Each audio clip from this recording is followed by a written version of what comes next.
The Last Man and the Iron Lung. The Last Man and the Iron Lung. Here's a story you just can't forget. It's from The Guardian newspaper, May 2020. And it's about a man who spent all his life living in an iron lung. Paul Alexander, here he is, the iron lung. He was diagnosed with polio when he was a young boy, about 6. Basically lost the use of all his limbs, couldn't breathe independently, and had to live in an iron lung.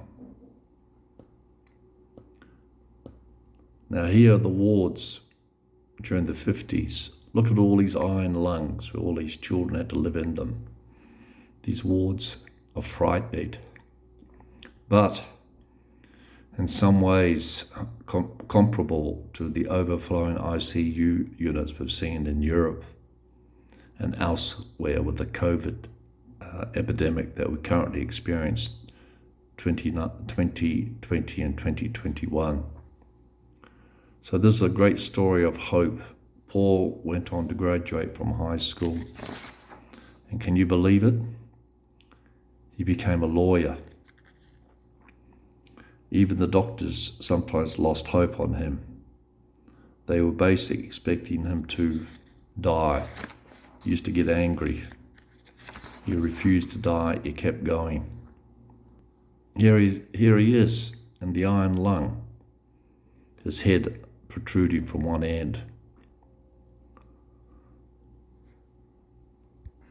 At 74, he's the last man in the iron lung. It's a remarkable story of survival. During its heyday, polio paralyzed 15,000 people per year in the US, and worldwide killed 600,000 people. Like COVID, polio could be carried by people who didn't even know they have it, pass it on to other people. He became a lawyer, and when people walked into his office, they would be shocked to see him. By seeing that he could survive like this and become a lawyer and pass the bar exams, no one turned him down as a client for them. He said they thought, boy, if you could survive this, you must be a great lawyer. He calls it his faithful old iron horse, but of course he's prone to respiratory disease, as you would expect. Later, there was a further development in technology that allowed a positive pressure machine that you could use, and it could be introduced into the side of the trachea, but it really wasn't that practical.